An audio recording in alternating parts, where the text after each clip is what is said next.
यहाँ निवेदन किया है कोई साधु बने उससे पहले 12 वर्ष किसी संत के चरणों में रहकर वेदों का स्वाध्याय करे, पाठन करे, किसी गुरुजनों के साथ में। बिना डॉक्टर की सलाह के औषधि भी लेगा तो फायदा नहीं करेगी उसको। और जब तक गुरुजनों की शरण में रह करके यदि उसने साधुता को स्वीकार नहीं किया तो लिंग पुराण कहता है ऐसा साधु कभी भी भटक सकता है। हे द्विजोत्तमो, तो पहले अपने गुरु से बड़ी श्रद्धा पूर्वक वेदों को पढ़कर उसके अर्थ पर विचार करके और ग्रंथों का अध्ययन करने के तत्पश्चात फिर वो साधु में जिंदगी का निर्वहन करे। 12 साल तक आप किसी भी मंत्र को आप जपते हैं, मंत्र सिद्ध हो जाता है 12 वर्ष में। तो यहां अब लिंग पुराण की कथा है, इसलिए महामृत्युंजय मंत्र का बड़ा सुंदर सा व्याख्यान यहां दिया गया है। बड़ी सुंदर सी यहां पर कथा आती है। बोले बाल कृष्ण लाल की जय। एक महात्मा श्वेत मुनि की कथा का वर्णन किया है। श्वेतो नाम, जिसमें इस मंत्र का प्रभाव है, सुन लीजिए। कथा को तो मैं संक्षेप में करूंगा, लेकिन मंत्र की जो महिमा है उसको आपके बीच में रखूंगा, क्योंकि अब इस ग्रंथ की अब सब कथाओं को विस्तार दे दिया जावे तो आज 5 दिन निकल गए, 4 ही दिन बचे हैं बस। लिखा है श्वेतो नाम मुनि श्रीमान गतायुर्गिरहागरे सक्तो वृक्ष यद भक्ता तुष्टाव च महेश्वर।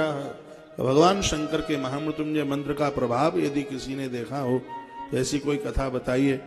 तो जवाब दिया एक श्वेत मुनि नाम के महात्मा थे। इनका जिस समय मृत्यु का समय आ रहा था तो उस समय यमराज इनको लेने के लिए आ गए, महात्मा श्वेत मुनि को। महात्मा श्वेत मुनि उस समय डर रहे थे, कांप रहे थे। का समर्थ परित्रातुम मया ग्रस्तम द्विजोत्तम, मौत मुझे ग्रसित करेगी, ये मुझे मारेगा। तो उसी समय महात्मा श्वेत मुनि ने उस गुफा में महामृत्युंजय मंत्र का उच्चारण करना शुरू कर दिया।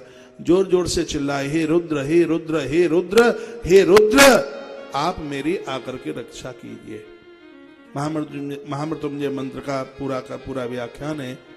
जैसे पका हुआ कोई फल बेल के डंठल से अलग हो जाए तो फिर वह उससे जुड़ नहीं सकता, उसी प्रकार से महामृत्युंजय का जप करने वाले लोग मृत्यु रूपी बेल से ऐसे अलग हो जाते हैं, फिर मौत उसको स्पर्श नहीं कर सकती। त्र्यंबकम जजामहे सुगंधिम पुष्टिवर्धनम। पुष्टि का अर्थ है पोषण करने वाला। ये मंत्र पोषण करने वाला, सुगंधि वर्धनम, हमारे आचरण को खुशबू से सुगंधि से भरने वाला है, ये मंत्र का अर्थ है। उर्वारुकमिव बंधनात्, इस मंत्र का जप करने वाले लोग संसार के बंधन में नहीं पड़ सकते। बंधनात् मृत्यु और मुक्ति, महाराज मौत उनको छू नहीं सकती। मैं बहुत बराबर कहता हूं, भले ही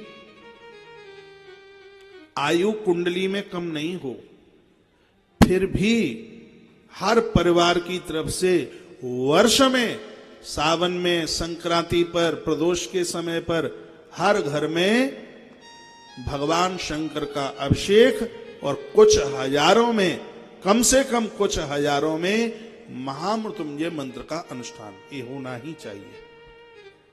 इसको तो बिल्कुल नियम में ले लिया जाए। हम लोगों की बड़ी श्रद्धा है इसके प्रति, क्योंकि ग्रंथों में इसका प्रभाव हमने पढ़ा। इसलिए महामृत्युंजय मंत्र के प्रभाव से मार्कंडेय जी आज भी जिंदे हैं। महामृत्युंजय मंत्र के प्रभाव से आप स्वयं भगवान महादेव प्रकट हो गए। और यह आप पहली बार सुनेंगे, भगवान शंकर ने त्रिशूल फेंक करके मारा और यमराज की मृत्यु उसी समय हो गई। ऐसे यही इनका नाम महामृत्युंजय पड़ा है। भगवान शंकर का नाम महामृत्युंजय यही तो पड़ा है। जिस समय भक्त महात्मा श्वेत मुनि ने उनको बुलाया और भगवान शंकर आकर के पधारे, पहले तो यमराज को समझाया, यमराज ने हट की, शंकर जी ने खींच करके मारा त्रिशूल और उसी समय मूर्छित होकर के यमराज गिरे, यमराज की मृत्यु हो गई। महाराज यमराज को मृत्यु कहा है, और जिस महादेव ने मृत्यु के ऊपर भी विजय प्राप्त की, इसलिए महादेव का नाम महामृत्युंजय हुआ है। इस प्रसंग में उनका नाम महामृत्युंजय हुआ। श्वेत मुनि की रक्षा करने के लिए भगवान शंकर ने आज यमराज को मार डाला। यमराज की मृत्यु हो गई। भगवान व्यास ने उस समय महादेव को महामृत्युंजय का नाम दिया। ये महामृत्युंजय, ऐसा दिव्य रूप था उस समय उनका। जटाएं बंधी हुई थी, सिर के ऊपर एक घट रखा हुआ था, उसमें से पानी गिर रहा था। बड़ा अद्भुत रूप है, कभी कैलेंडर में गूगल में सर्च करके देखना आप। दिव्य रूप है, आंखें बिल्कुल इतना तेज निकल रहा है। आपने बड़े रूप देखे होंगे, लेकिन एक बार आप भगवान महामृत्युंजय देव का ये दिव्य रूप देखना।